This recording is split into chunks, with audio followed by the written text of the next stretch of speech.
Hello and welcome to Tuesday's programme.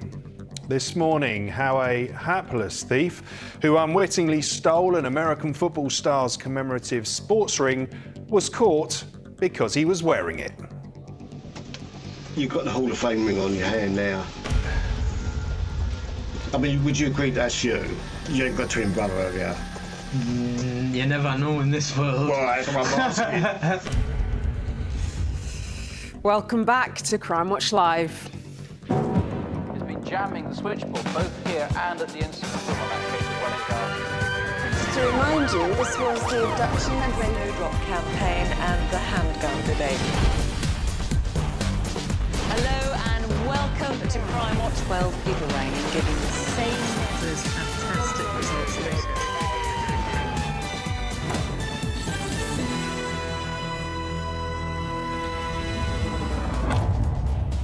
Good morning and a warm welcome to the programme. Coming to you live from our studios in the Welsh capital city.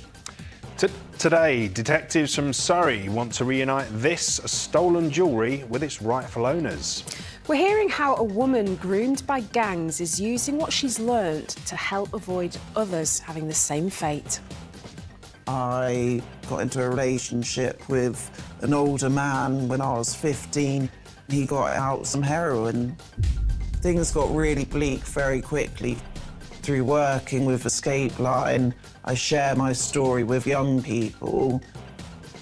And it's a remarkable story, isn't it? It really is a remarkable story. It's so powerful hearing her words. Plus, we are joined by officers from Thames Valley Police who have teamed up with Love Island's Georgia Harrison to educate and empower young people when it comes to consent. Look, so it's pretty clear if just because you've sent flirty messages or sexting messages to someone, you don't have to have sex with them. Consent is key. As always, police and our team are ready to take your calls, so please do get in touch. You can use the QR code below. All you need to do is hover your phone's camera over the code and follow the link. Or you can call us on 08000 468 999. You can text us on 63399. Start with the word crime, leave a space, and then write your message. Or you can email us at cwl@bbc.co.uk. First this morning. Last summer, an unknown man collapsed and died at a train station. Can you help detectives find out who he was? The British Transport Police are the dedicated police force for the railways in the United Kingdom. We police over 10,000 miles of railway track, over 3,000 stations, and ensure the safety of millions of passengers on a daily basis. We have specialist training and knowledge of the railway system. This could include incidents impacting the running of the trains, as well as crime, which can range from theft to more serious incidents like rape or even murder. We're also specially trained in dealing with vulnerable persons. Whilst we solve many investigations, there are some that we are unable to solve. This sometimes includes persons who have passed away on the rail network.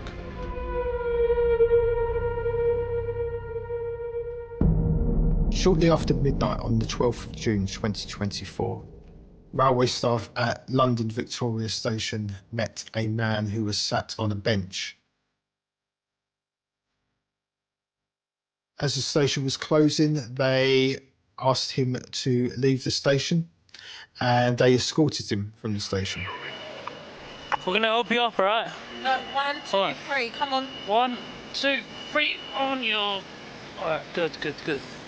Now just follow us straight. You need some assistance out as well? Let's go, come on.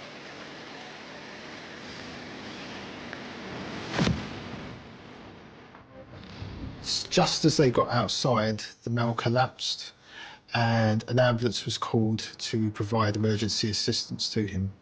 Sadly, despite their efforts, he passed away around an hour later.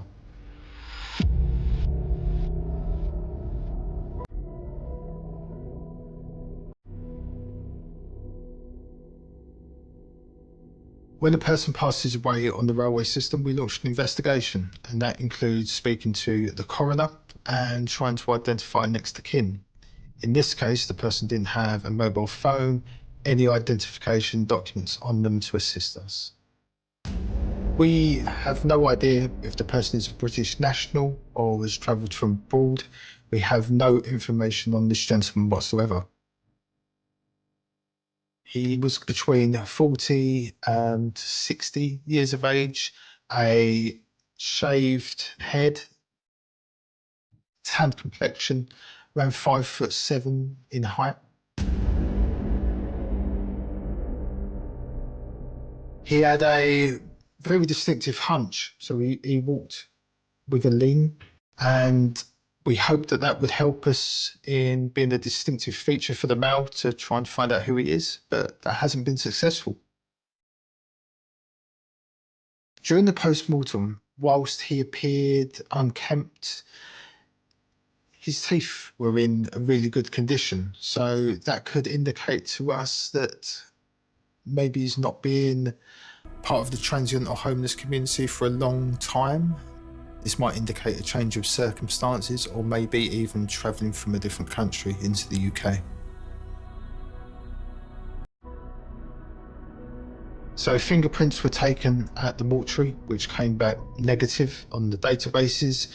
We made inquiries with the local charities, local homeless support networks, and those who work within the station. No one had even seen a person matching his description. We then took a DNA sample, and that has also come back with no trace. The one item that he did have on him was an Oyster card. We know from the Oyster card journey history that the man first boarded a bus on the 11th of June, shortly after 1 o'clock in the afternoon from Parade Street, which is by St Mary's Hospital in Paddington. During the rest of the afternoon, he had travelled on numerous buses across London and North East London before ultimately arriving at Victoria Rail Station on the evening of the 11th of June.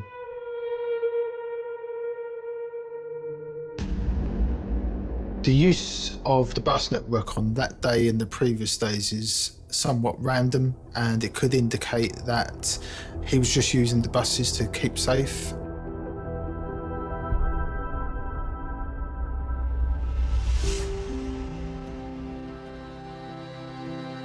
This is a really sad case for us. It's not often that we are unable to identify who the person is.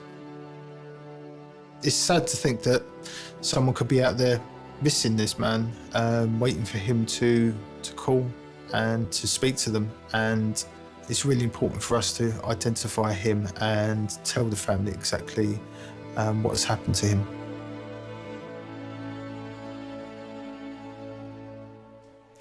Yeah, we really want to help find some answers to this case. I'm joined now by Detective Superintendent Sam Blackburn from British Transport Police. Really good to have you with us this morning. Before we get into the details of this case, you were actually on Crimewatch last series, weren't you? Have you got any updates from the appeals that you mentioned then? Yeah, thanks, Michelle. What a fabulous update and kind of inquiries we got back following that appeal. You know, we do have 50 unidentified fatalities spanning 50 years, but thanks to the viewers, we were managed to provisionally ID an individual only last month from 1983. That's 40 years ago, proving the power of Crimewatch viewers. And just give us that information, and we've got a selection of them to come up now. We really want more information that my detectives can work on. You know, that's so incredible to hear. And as you said, from viewers getting in touch, you're able to piece key information together. So I'm really pleased to hear that it's helped. Let's turn our attention back to the case that we saw in the film just then. What more can you tell us? I mean, really sad, as Tony was saying there on the video. 40 to 60 years old, 5'8" in height. This male was at Victoria Station, succumbed to an illness, and sadly passed away outside Victoria Station just after midnight on the 12th of June. You've actually got a CCTV clip that we can show, thanks to something that he was carrying.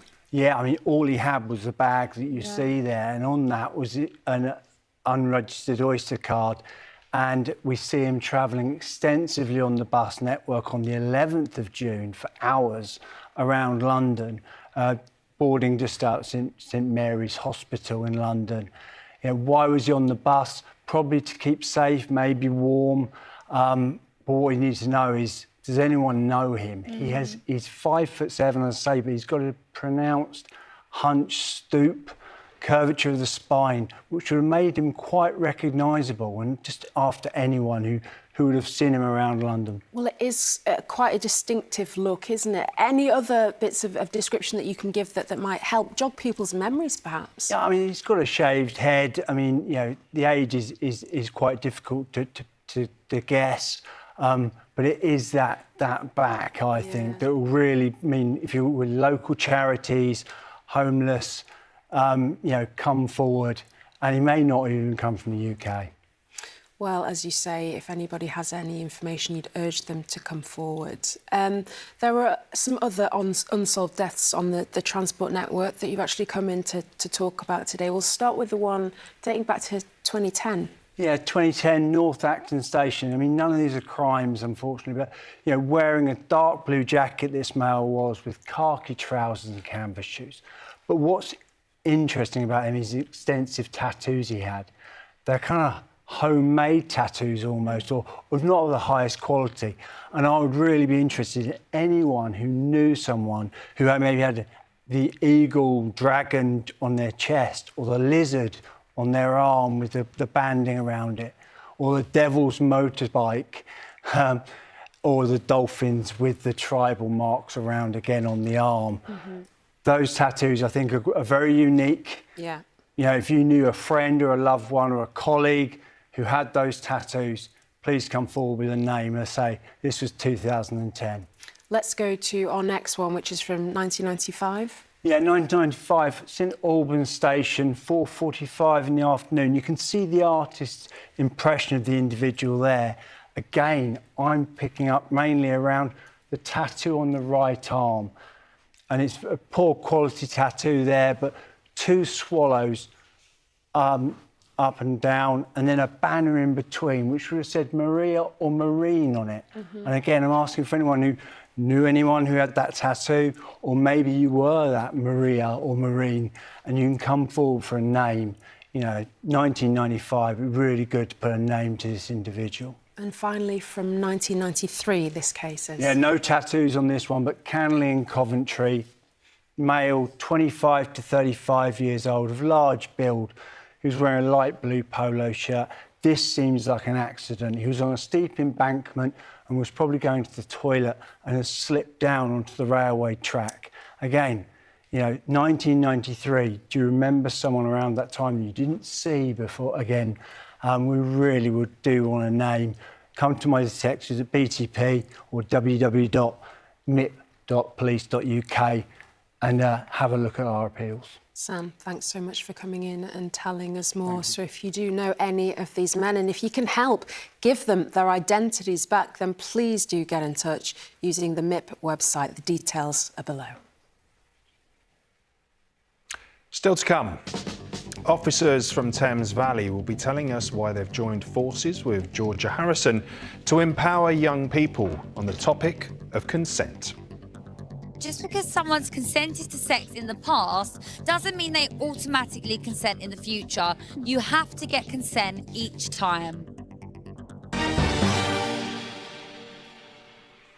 And I'm now with Temporary Chief Inspector Charlotte Lindsay, who is hoping to reunite this bounty of jewellery here with its rightful owners. Charlotte, welcome. It is quite a collection. How was it that police came to gather all these items in their possession? Yeah, so this was an amazing investigation into a series of burglaries that took place between mid-December and January, around 13 in total, across multiple counties within the country. And we were able to recover lots of property, including some that is here today. Some that's here. I mean, you say it's all over the UK. Let's have a look at the map here, because it really is, isn't it? It's from your force in Surrey, we've got London, Bedfordshire, Cambridgeshire, right up to Dundee. These are the ones that you know about, and of course there could be so many more as well. What do we know about the gang that was involved in all of these burglaries? Yeah, so we arrested 4 South Americans who are currently on remand waiting to be sentenced at the end of April. What they've done is they've come into the UK on holiday visas. They then rent out Airbnbs or book into local hotels, and they use vehicles to scope wealthy areas and identify the houses which they want to burgle. And then across that time, they go and burgle those houses and then move on to another area.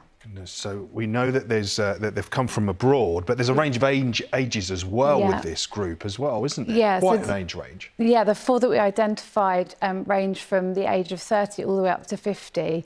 You know, they blend in very well with the community.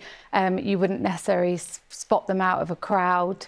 And they're career burglars. You know, they're over here for a purpose and one purpose only. And then once they've got their items, they then go back home and sell those items on. OK, but they didn't go home this time because they've been caught, which was some great police work. Yeah. The vehicles were involved in this crime, one of which we can see on CCTV now. How was that part of this investigation, Charlotte? Yeah, so that was the Astra, so that they'd picked up a few days into the investigation. They started off with an Insignia, and they worked with a Mercedes. And what we were able to do is track them through ANPR work and CCTV, as you can see on the screens. And we were able to locate them going to certain areas and follow that route that they were taking. We actually managed to catch them after they did a burglary in Milton Keynes. We were able to stop the vehicle using some really good proactive tactics. And within that car, we found a lot of jewellery. That is fantastic. In the vehicle we just seen, there was jewellery in the boot of that, as was when you went to their premises that were controlling at the time. There was more there, some of which you've already given back to the owners of the victims from the previous burglaries, but some of it is here in front of us now. I mean, it was described as like an Aladdin's cave, wasn't it? Yeah, it was an amazing amount of property, bags, jewellery, cash, filled the room, and it's filling the office now. Wow, so there's so many things now. As I say, a lot of it you have managed to get back to the victims of those 13 burglaries that you know about. Items we got here in the studio, we just need to find out who they belong to. Let's start with some of them that you brought in, Charlotte. What have we got here? Yeah, so you can see a gold and blue pendant there, and it says Berkshire on the top, so a distinctive piece that somebody hopefully can recognise. Let's hope so. As is the ring that we're going to show now, just down at the bottom there. Let's have a close-up image of that. Charlotte, what do we know about this one? Yeah, so that's the gold ring, and inside it says Ravi with a date, the 23rd of April. Someone will know what that means and who that belongs to. And a lot of these items, it's not just the financial value, it's the sentimental value that's so important to people. Like the pocket watch we're going to show now. What do we know about that one with the little blue mark in the centre? So we think that's quite an old piece, probably handed down from generations, and somebody will be missing that piece. Yeah, and we've got other items in here. I just want to show this this necklace here, just on the other side. If we can just close up there, can we see this one's even got coordinates on it that someone will surely know about this? Charlotte, if anyone is looking at this or they want a closer look, they want another look in their own time, there's an easy way that they can get access to your Surrey Police website. Yeah, so if you just go onto the QR code that we've got here that goes straight to the Surrey Police website, and we have all of the items that we recovered on there. So if anyone goes through it and thinks that that's their piece, then please do get in touch. Really, really important. Yeah, just hover your phone over that and it will take you through to the website. Charlotte, thank you. Hopefully some of our audience will recognise some of these items and will get in touch with you and your team. Next, how City of London detectives cracked a high-value jewellery theft involving a priceless NFL Hall of Fame ring.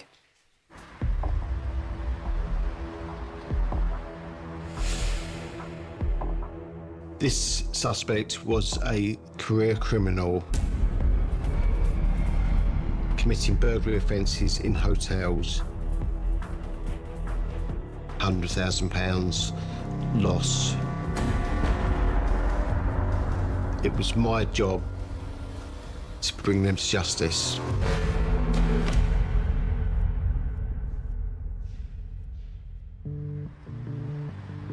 On the 7th of October 2023, a burglary occurred at a central London hotel.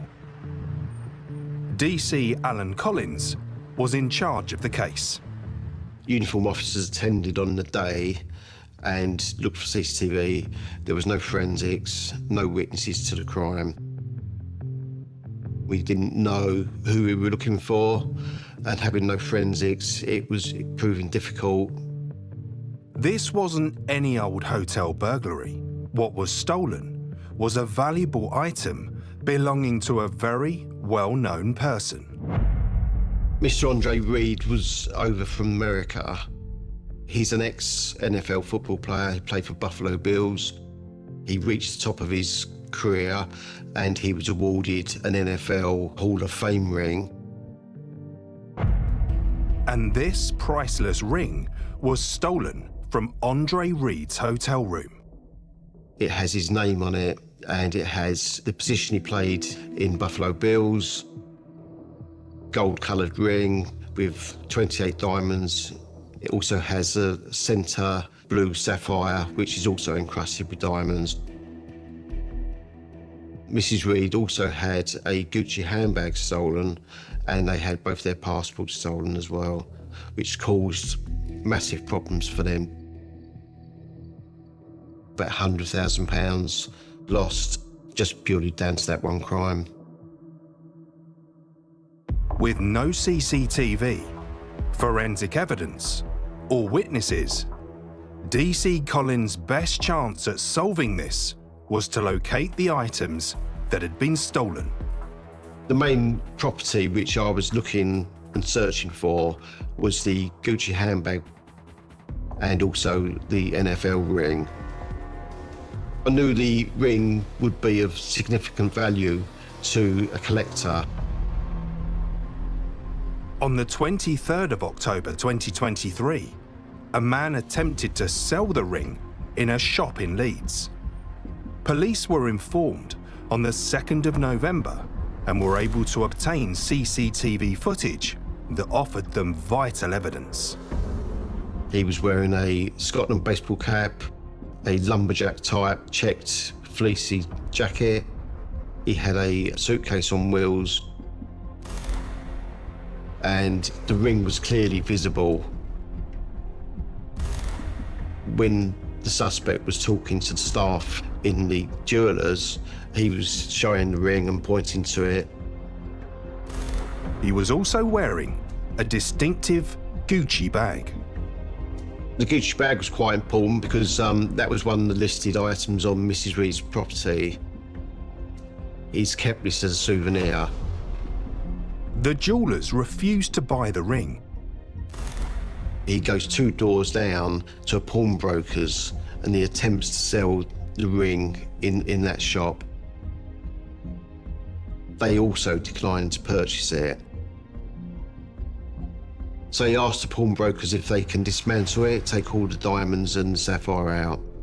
They agreed to do that, and the pawnbroker takes the ring back to the jewellers and they dismantle it. It was a bit disheartening, really, because we were hoping to recover the ring intact. The police still had to identify who the man was and whether he was responsible for the burglary at the hotel. Stolen property sometimes gets handed around, it gets sold on, but the chances are, with him having 2 items, he probably was the suspect for the hotel theft. Footage was circulated to other police forces throughout the country. Unfortunately, no results come back for that. On the 1st of December 2023, another theft was reported at the same central London hotel. I'd been at the theatre with my family and then walked back to the hotel. When I first approached my room and saw the door ajar, I questioned whether it was in fact my room. Upon pushing the door open and seeing the man stood there, I apologised and said I thought this was my room. He held the door open for me and confirmed it was. In this moment, my heart started racing. I was terrified and I ran to my family's room just a few feet away and began to panic and cry. The intruder left the hotel with around £1,000 worth of jewellery, as well as other possessions. Unlike the theft in the room of American football player Andre Reed, this time the hotel CCTV captured images of the suspect. He also left behind crucial DNA evidence. The suspect had been drinking alcohol in the room from the minibar. The victim called the police straight away, which was very fortunate because that's how we managed to get DNA and fingerprints off the bottles within the room. The DNA from the burglary on the 1st of December was circulated. They had a match. It gives us the name of Gary Towsey. We compared that to the CCTV from the jewellers in Leeds, and it's him. It's a match. This was a massive break for us. Got multiple hotel burglaries, all linking to one suspect. DC Collins conducts searches around Towsey and discovers that back on the 2nd of November 2023, a month after the first burglary, Gary Towsey had been arrested in a stolen vehicle. A list of the property he had on him had been compiled. On that property list was a Gucci handbag.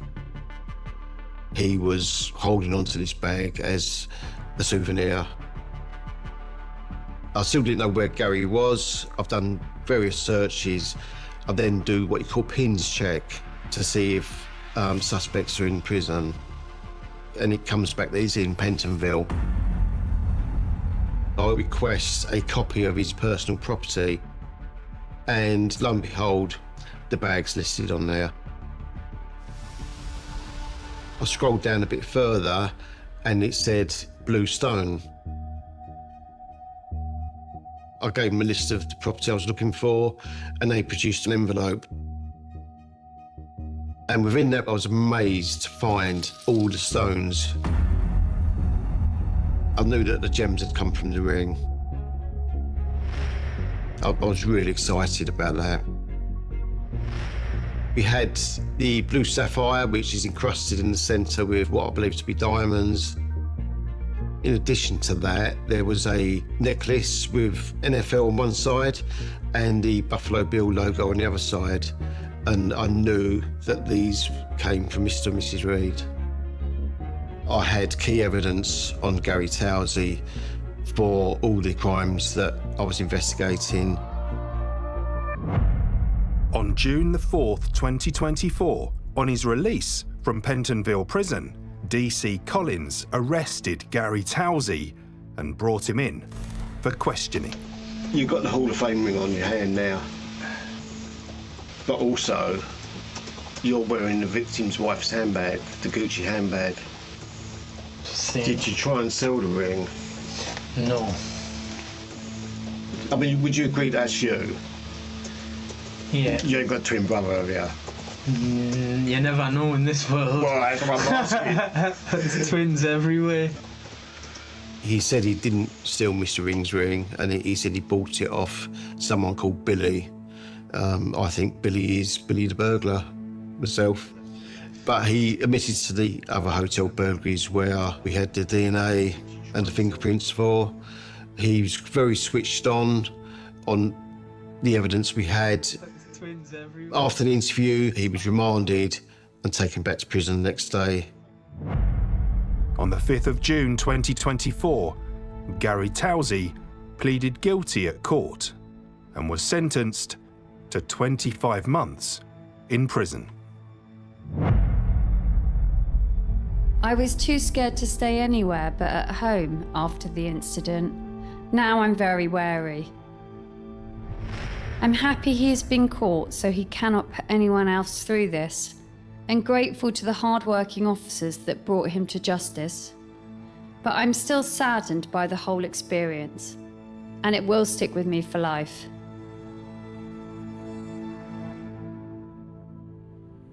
These are the type of jobs we come into policing for. We never lose sight of the victims throughout the investigations, and we want people coming to the UK and coming to central London to feel safe and secure.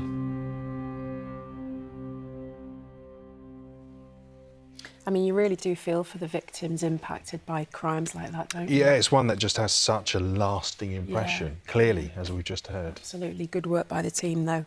Now, a survey of 18 to 24-year-olds recently suggested that only 28% recognise that if a person agrees to have sex whilst talking online, it doesn't mean they've consented to have sex if they meet up. It was upon reading this that our next two officers decided to take action. We're joined now by DCI Laura Corskadden and DI James Jackson from Thames Valley Police, who are here to talk to us about Consent Conversations. That's a campaign focused on educating and raising awareness around consent, especially for young people. And this is such an important topic, so thank you so much to both of you for coming in today. Tell us a bit more about the campaign, James, and how it was set up. Morning. Well, Laura and I have worked within investigating sexual offences for large periods of our career now, and it's very evident that there's a lack of understanding when it comes to consent, especially in those age groups that you talk around, the 18 to 24-year-olds.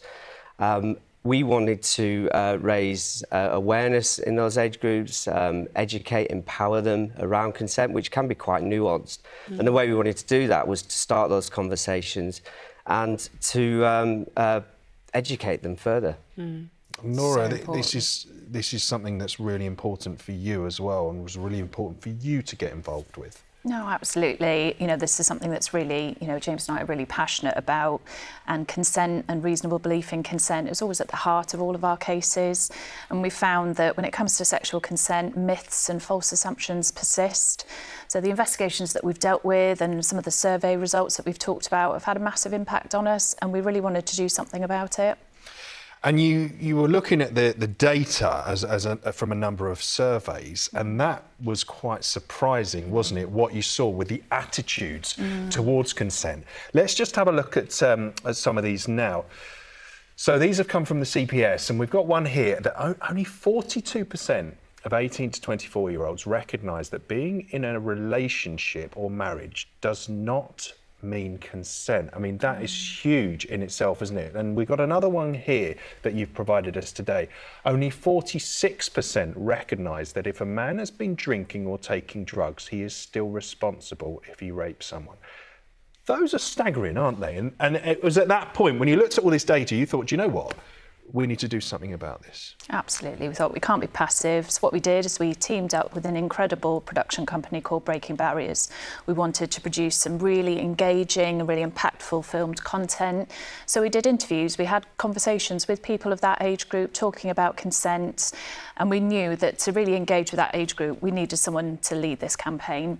So we reached out to Georgia Harrison, who is a really inspirational public figure. She's an advocate in this area, and she's been a real driving force. She's had her own experiences when it comes to consent-based offences, so she's been fantastic in leading and taking these conversations forwards for us. Yeah, so good to have someone like her as part of the campaign. We've actually got a clip from the campaign, so let's take a look. Look, so it's pretty clear if just because you sent flirty messages or sexting messages to someone, you don't have to have sex with them. And if you've even agreed to go and meet someone for sex, you can still change your mind when you get there. Consent is key.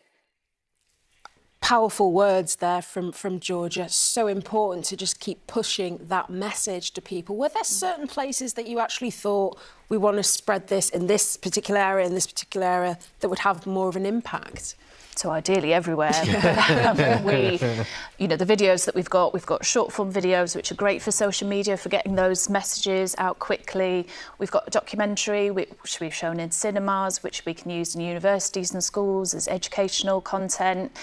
You've seen the filming there at Reading Festival, and a real proud moment for us was having some of those campaign videos played on the main stage screens at Reading Festival. So that's to an audience of about 100,000 people at the festival. So to be able to engage with people at a time when they need to be thinking about consent was fantastic for us. And James, that's something that really resonated with you, wasn't it? The festival environment, having with your police background, and you knew that this is a place you want to get this message out to. Absolutely. I've worked at the festival a number of times now, over a number of years, and I've engaged with lots of festival goers. And it's not uncommon for people who go to the festival to believe that consent is implied. For example, if they've engaged in consensual activity early on in the day, that they can withdraw their consent later on in the evening. That there's a real misunderstanding around that, and lots of other misconceptions. But as Laura said, it was great that we got our video and we got the campaign out at the festival this year. It was on the main stage, and we have had a reduced number of reports of sexual offences within the festival this year. We believe that this is a large part of that. Really, it's key, as you say, breaking down those misconceptions, and for people to really understand the nuances around this is key. Have you faced any challenges, Laura, when it comes to the campaign as a whole? So consent can be difficult to define. It's, you know, as James has said, it's nuanced, it's not black and white. You've got to look at the circumstances, you've got to look at the context. We had to be really careful about language and about messaging. You know, we worked with a lot of different groups, and for example, we worked with a domestic abuse support charity who talked about situations where in an unsafe relationship, it's not safe to say no. And in those circumstances, whether you've said yes, it's not freely given, that's not consent. We really wanted our campaign to be inclusive, to be representative for everyone. You know, we want everyone to have a safe space to talk about consent. And with sexual consent, it's relevant regardless of your sexual orientation, your gender, your ethnicity, culture. Everybody's got the right to consent. And it was really important for us to get that message out there. And I think probably one of the biggest things for us was we wanted to change that dialogue away from looking at the victim when it comes to consent, being really clear we're offender focused here. Absolutely. What's next, James? What's next for the campaign? Well, we want this to go everywhere. TVP have produced this, but we're happy for other forces to use it. We've been working closely with GMP. We want them to put that out on their websites and to promote it within their own arena. We've also worked with Pride. They've created consent tents that are going to be out within the festivals over the summer. We're going to work again with festivals. We want to go into universities, into colleges, into school to educate as many people as we possibly can in and around the consent issues. Yeah, covering all bases. So many people would benefit from this. It's a fantastic campaign. I wish you all the very best with it. And if you want to find out more about these videos or the Consent Conversation campaign itself, log on to the Thames Valley website and search for Consent Conversations. Now it's time to hear how a woman who'd been groomed and exploited by county lines gangs is using her experience to help others escape a similar fate. For parents, they believe, oh, it won't happen to my child, when in reality, any child can be targeted. Absolutely any child, doesn't matter their background, gender, age, it really doesn't matter. Escape Plan is a charity, and our predominant role is to prevent children and young people being exploited by criminal gangs known as county line gangs. It's an illegal drug business, and the reason they call it county lines is they spread out across different counties across the country. Our predominant service is prevention. We teach children what to look out for and, most importantly, how to keep themselves safe. We are definitely seeing children getting younger. When I first set this up, I would say the average age was around 14, 15, but our actual youngest is 6 years old. Fortunately, that's rare, but it does highlight that they are targeting a lot younger children. As well as an increase in younger children, we're seeing an increase of children that are coming from loving, caring homes.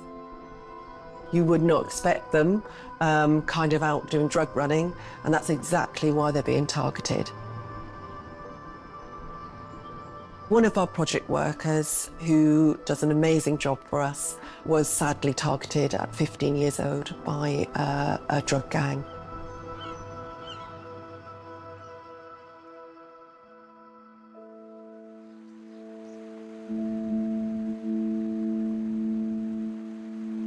So I grew up in a little countryside village. Really quite idyllic, normal upbringing. I had everything I needed.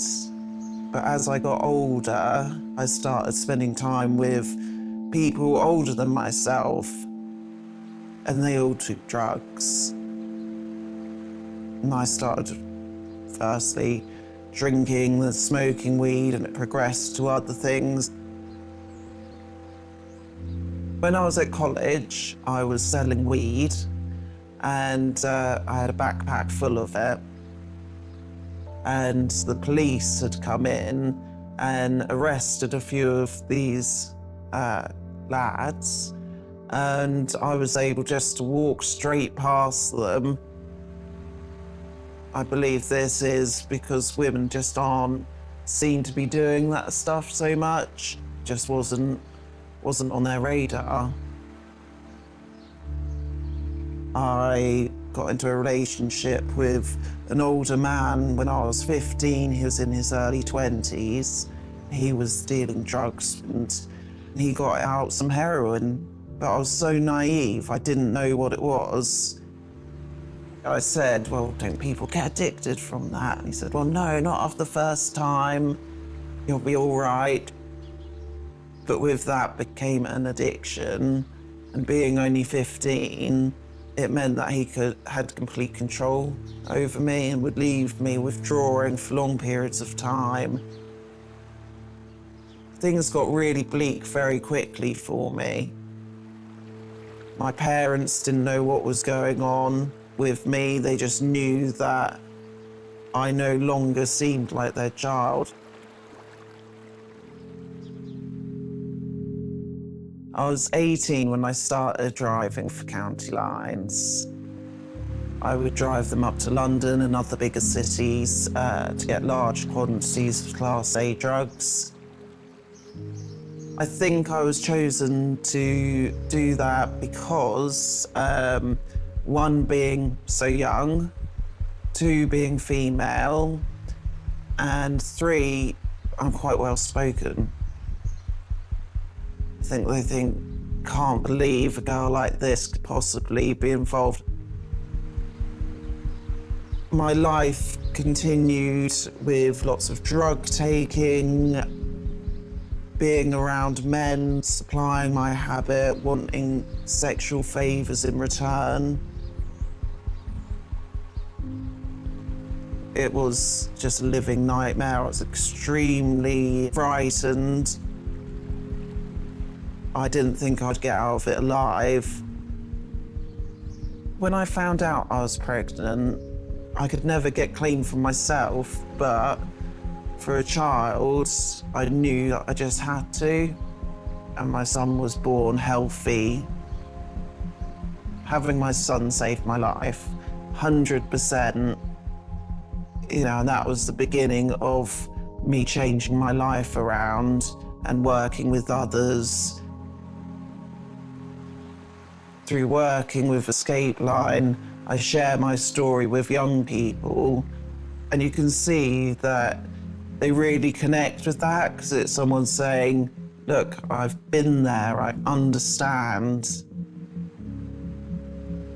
I just feel if there'd been that awareness and education around county lines and the dangers when I'd been at school, things might have been quite different. But it's also about the parents having the awareness. The key early signs we say to parents to look out for is a change of friendships, but also alongside that, a change in behaviour. If you know those key signs, and the earlier we can pick it up, the better the outcomes for these children. Well, Escape Line will be launching a new helpline in the coming weeks. And in the meantime, you can find out more about their work by visiting escapeline.org.uk. We wanted to bring you some further updates from appeals that we featured recently. In October, we were looking for information about the death of 19-year-old Matthew Dolby, who was stabbed in Ormskirk in July 2023, leaving his family heartbroken. He was caring, he was loving, he was funny, he loved playing practical jokes, he was polite. Everybody who met Matthew loved him. He was a joy. He was just finding his way in life, and we were enjoying watching him grow and turn into a young man. And you know, that's one of the hardest things about the situation we're in at the moment. Well, police were keen to trace a man who they believed was abroad. Following the appeal, Thomas Jerez attended a police station in Greece where he was detained before being extradited to the UK in January. He's now been charged with Matthew's murder, and the trial is due to begin in July. Now it's time for today's Wanted Faces.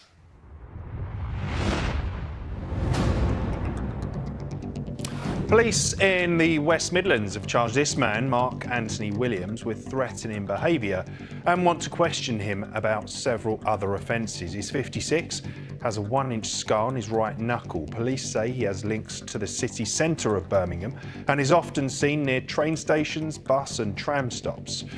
They also say he frequents Walsall city centre and Sutton Coldfield town centre. Next, we have Liam Stokes. He's been recalled to prison for breaching the conditions of his licence. He's 28 and has links to Hull in East Yorkshire and also to Dorset. Or what about Jonathan Hamer here? Cumbria police have charged him with burglary, but he's now gone to ground. He's 39 with a horseshoe-shaped scar on his left arm. He also has a tribal tattoo on his right arm. And last for today, we've got Daniel Kavanagh. He's been charged with conspiracy to supply Class A and B drugs. Cumbria police also need your help to locate him after he failed to appear in court. He's 31 with distinctive red hair and a beard. He has an Irish accent. So if you spot any of these men or any of the other faces from last week, then do get in touch. Our contact details are on your screens now. Now, I should just tell you, we have had a lot of calls about that stolen jewellery today, and if you missed the appeal, you can catch up on iPlayer for up to 30 days after broadcast. And if you've been affected by any of the issues raised today, help is available at BBC Action Line. Tomorrow, murdered by someone he trusted. We find out what happened to Ian Coots and how a determined team of detectives caught his killer. I've seen many dead bodies in my career, but never one in this condition. This individual definitely had a story to tell. We will see you tomorrow morning for that and more at 10:45 a.m. Bye for now.